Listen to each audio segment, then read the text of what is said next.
আসসালামু আলাইকুম। মত প্রকাশ ৭১ চ্যানেলে সকলকে স্বাগত জানাচ্ছি। আমি মুহাম্মদ ইকবাল হোসেন। আমরা দেখেছি যে ডোনাল্ড ট্রাম্প এবং মোদির বৈঠকের পরেই বাংলাদেশে, ভারতে এই নিয়ে একটি তোলপাড় চলে যাচ্ছে। এক গণমাধ্যম বা একজন ব্যক্তি তাদের দৃষ্টিকোণ থেকে একভাবে বিষয়টিকে আলোচনা করছেন, বিষয়টিকে তুলে ধরছেন। আর এতে করে আমরা কিন্তু যেটি দেখেছি যে এই এই যে দৃষ্টিভঙ্গি, ট্রাম্প কি বললেন সেই বিষয়টি নিয়ে কিন্তু আবার যে দৃষ্টিভঙ্গি সেটিও কিন্তু আমরা ভিন্নতা দেখেছি। এখন প্রশ্নটা হলো, এই আলোচনাগুলোর কিন্তু কোনো আনুষ্ঠানিকতা ছিল না, কোনো এক প্রকার যে এটি একটি আলোচনার মধ্যেই সীমাবদ্ধ ছিল। কিন্তু আমাদের যে প্রধান উপদেষ্টা ডক্টর মোহাম্মদ ইউনূস, তিনি যখন এই নিয়ে কথা বলেছেন তখন কিন্তু বিষয়টি একটি আলোচনার উপরে চলে গিয়েছে। সেটি হলো যে আমাদের প্রধান উপদেষ্টা ডক্টর মোহাম্মদ ইউনূস তিনি কিন্তু তার বক্তব্যের যেটি প্রকাশ করেছেন সেটি হলো যে ট্রাম্পের কাছে গিয়েও সুবিধা করতে পারেনি একটি পক্ষ। এই যে তার কাছ থেকে এমন কথা, এই নিয়ে কিন্তু আবার সমালোচনা চলছে। আমরা এই বিষয়টি নিয়ে কিন্তু যে উপদেষ্টা আসিফ নজরুলও কিন্তু একটি মত প্রকাশ করেছিলেন। সেখানে কিন্তু তিনি বলতে চেয়েছিলেন যে গণমাধ্যমে যেটি প্রচার হয়েছে যে বাংলাদেশের দায়িত্ব ট্রাম্প মোদিকে দিয়ে ছেড়ে দিচ্ছি বলছিল, সেটিকেই তিনি বলেছিলেন যে ভিন্ন আঙ্গিকে বলেছিলেন যে এই বক্তব্যটি মূলত ট্রাম্প মোদির উপরে ছেড়ে দিয়েছিল এমন বিষয়টি। কিন্তু সেই বিষয়টিকে কিন্তু আমরা যে আলোচনার প্রেক্ষিতে দেখেছি যে এই সাবেক সংসদ সদস্য এবং যে ইউটিউবার এখন এবং যিনি বাংলাদেশের বিষয়ে আলোচনা করে থাকেন এবং সুশীল থেকেই যিনি আলোচনা করছেন, সেই গোলাম মাওলা রনি কিন্তু বিষয়টিকে যে সরকার ভয় পেয়েছে বা সেই ভয়ের জায়গা থেকে যে আসিফ নজরুল এই কথা বলেছেন বা লিখেছেন তার ফেসবুক পোস্টে, সেটি কিন্তু তিনি উল্লেখ করেছেন। আমরা এই বিষয়টিকে আবার যেটি দেখেছি যে এই যে আমাদের যে প্রধান উপদেষ্টা যেই কথাটি বলেছেন, সেই কথাটি কিন্তু যে তার জায়গা থেকে আসলে বলা যায় কিনা, যে তিনি কি সেই জায়গায় রয়েছেন কিনা, এই কথাগুলো তো তার সমর্থক যারা বা তিনি যাদের উপরে ভর করে উপদেষ্টার হয়েছেন সেই ব্যক্তিরাই কিন্তু মাঠে ঘাটে বলছিল, তারা কিন্তু টকশোতেও বলছিল। এবং আমরা দেখেছি যে এই এবি পার্টির ফুয়াদ, ব্যারিস্টার ফুয়াদও বলা হয়, তিনিও কিন্তু এই নিয়ে কথা বলেছেন। কিন্তু প্রশ্নটা হলো যে এই কথাগুলো ডক্টর মোহাম্মদ ইউনূস উপদেষ্টার পদে থেকে তারই যে বলতে হবে, সেটি এখন মানুষ কিন্তু ভালো চোখে দেখছে না, বা তার জায়গা থেকে এই কথাগুলো বলা যায় কিনা। যেহেতু তার সাথে আমেরিকা এই ডোনাল্ড ট্রাম্প ক্ষমতায় বসার পরে কিন্তু এই যেই উৎসাহ উদ্দীপনার মধ্য দিয়ে এবং যেই সম্মানের সাথে ডোনাল্ড ট্রাম্প মোদির সাথে এই বৈঠক করলেন, এটি কিন্তু একটি ইতিহাসে একটি বিরল ঘটনা বলেও মনে করেছেন এই গোলাম মাওলা রনি। কিন্তু প্রশ্নটা হলো যে সে এখনও পর্যন্ত ডক্টর মোহাম্মদ ইউনূসকে কিন্তু সেই ধরনের কোনো প্রোগ্রামে বা আমেরিকার কোনো বিষয়ে ওইভাবে দাওয়াতও করা হয়নি। কিন্তু যাকে আমেরিকার ট্রাম্প প্রশাসন এখনও ওইভাবে কোনো গুরুত্বের জায়গায় থেকে তার সাথে কোনো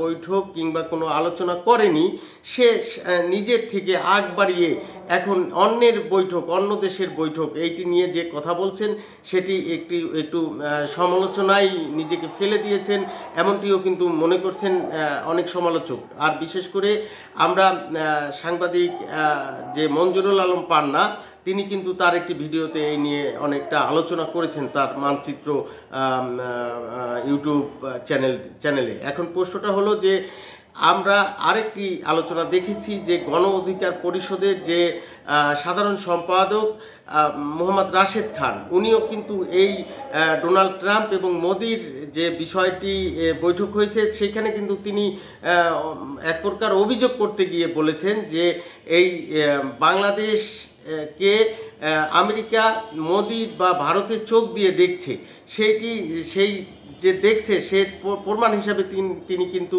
এই নরেন্দ্র মোদি আর এই ডোনাল্ড ট্রাম্পের এই বৈঠককে এক প্রকার উদাহরণ হিসাবে তিনি তুলে ধরেছেন। তার মত কিন্তু ভিন্ন ছিল, তিনি কিন্তু এই বিষয়টিকে একটি সহজ বিষয় মনে করেননি। আবার তিনি সরাসরি বাংলাদেশ, এই ভারতের চোখে বাংলাদেশকে দেখুক আমেরিকা, এটি না চেয়ে তিনি কিন্তু চেয়েছেন যে সরাসরি দেখুক বাংলাদেশকে আমেরিকার দৃষ্টিকোণ থেকে, এমনটি ছিল তার বক্তব্যের বার্তা। কিন্তু প্রশ্নটা হলো, আমাদের যে এখন যে বিষয়টি আসলে রয়েছে সেটি হলো যে কি এমন বার্তা ছিল যে আওয়ামী লীগ এই ডোনাল্ড ট্রাম্প এবং মোদির এই বৈঠকের জন্য দীর্ঘদিন অপেক্ষা করেছিল।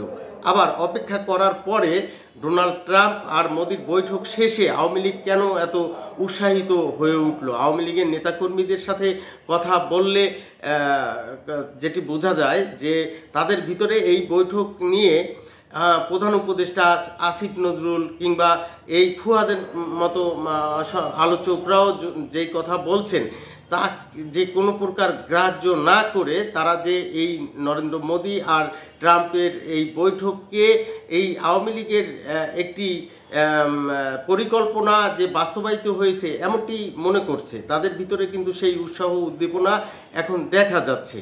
কিন্তু পক্ষান্তরে সরকারের পক্ষ থেকে যে এক প্রকার তাদের যে বক্তব্যগুলো সেগুলো মনে হচ্ছে যে ভয়ের জায়গা থেকে বলছে, হতাশার জায়গা থেকে বলছে, বা আগ বাড়িয়ে কিছু বোঝাতে চাচ্ছে, এমনটি কিন্তু ধারণা করা হচ্ছে। কিন্তু সবচেয়ে বড় বিষয় যে আর একটি গুঞ্জন কিন্তু এখন মাঠে রয়েছে। সেই গুঞ্জনটি হলো যে শেখ হাসিনা যে তার যে পলিসিগুলো করেছিল সেই পলিসিতে যে সাকসেস হয়েছে এবং সেটি নরেন্দ্র মোদী এই ভারতে আসার পরে আবার শেখ হাসিনার সাথে হয়তো তার প্রকাশ্যে বা অপ্রকাশ্যে একটি বৈঠক হতে পারে। সেই বৈঠকের পর শেখ হাসিনার মতামতের প্রেক্ষিতে তারপরে একটি বাংলাদেশের রাজনীতির প্রেক্ষিতে যে আওয়ামী লীগের উত্থান বা আওয়ামী লীগের রাজনীতিতে ফেরা কিংবা আওয়ামী লীগ যে তাদের সামনের যে পরিকল্পনা সেটি কিন্তু তারা বাস্তবায়নের জন্য মাঠে নামতে পারে, এমন একটি গুঞ্জন কিন্তু মাঠে রয়েছে।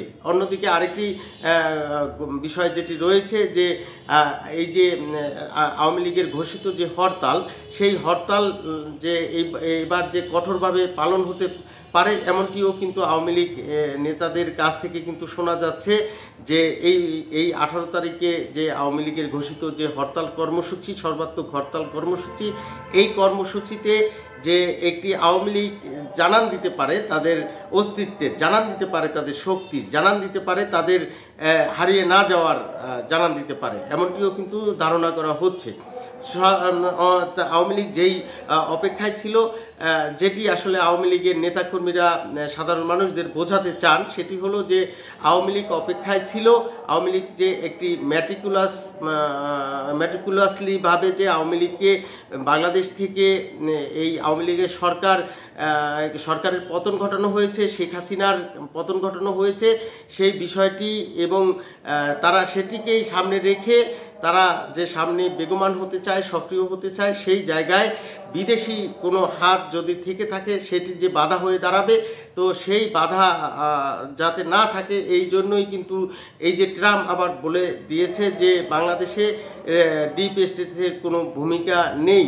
এই বিষয়টিও কিন্তু আওয়ামী লীগ পজিটিভ হিসাবে দেখছে, যেহেতু যদি ভূমিকা না থেকে থাকে তাহলে যে আমেরিকায় আবার আওয়ামী লীগ যদি কোনো কার্যক্রম করতে যায় সেখানে যে আওয়ামী লীগের উপরে আমেরিকার কোনো নেপথ্যের কোনো শক্তি প্রয়োগ হবে না, সেই ব্যাপারে আওয়ামী লীগ নিশ্চিত হয়েছে এই কথার মাধ্যমে। আর অন্যদিকে আওয়ামী লীগ যে এখন সামনে যদি কোনো কর্মসূচি দেয় সেইখানে বিদেশি কোনো শক্তি যে আওয়ামী লীগের বিরোধিতা করবে না সেটি আসলে আওয়ামী লীগ নিশ্চিত করতে চেয়েছিল, আর সেটিই কিন্তু এখন তারা সফল হয়েছে বলেও আওয়ামী লীগের নেতাকর্মীরা মনে করে। আবার পক্ষান্তরে আওয়ামী লীগ যে এই যে সারা দেশে আওয়ামী লীগের বাড়িঘর ভাঙচুর, 32 নম্বরে বঙ্গবন্ধুর বাড়িঘর ভাঙচুর, এই ঘটনাকে কেন্দ্র করে আওয়ামী লীগ যে কোনো সন্ত্রাসী কর্মকাণ্ড মতো কোনো কর্মকাণ্ড করেনি, আওয়ামী লীগ যে পাল্টা কোনো ভাঙচুরের কর্মকাণ্ড করেনি, আওয়ামী লীগ যে এই এক প্রকার যে পাল্টা জবাবও দিতে যায়নি, আওয়ামী লীগ যে শান্ত রয়েছে, এটি যে আওয়ামী লীগ একটি ফাঁদ থেকে রক্ষা পেয়েছে সেটি আওয়ামী লীগ মনে করে। কেননা এই আওয়ামী লীগ যে সন্ত্রাসী সংগঠন সেটি প্রমাণের জন্য পাল্টা যদি আওয়ামী লীগ কোনো সন্ত্রাসী কর্মকাণ্ড করে থাকতো তাহলে আওয়ামী লীগকে নিষিদ্ধ করাটা কিন্তু সহজ হয়ে যেত। কেননা আওয়ামী লীগ এই সন্ত্রাসী কর্মকাণ্ড করছে দেশে, এই অজুহাত দিয়েও কিন্তু আওয়ামী লীগকে নিষিদ্ধ করাটা একটি সহজ হয়ে যেত। তো সেইখানে যে আওয়ামী লীগ এই ফাঁদে পা দেয়নি, এই আওয়ামী লীগ যে এই জায়গা থেকে যে সফল সেটি কিন্তু আওয়ামী লীগের নেতাকর্মীরা মনে করছে।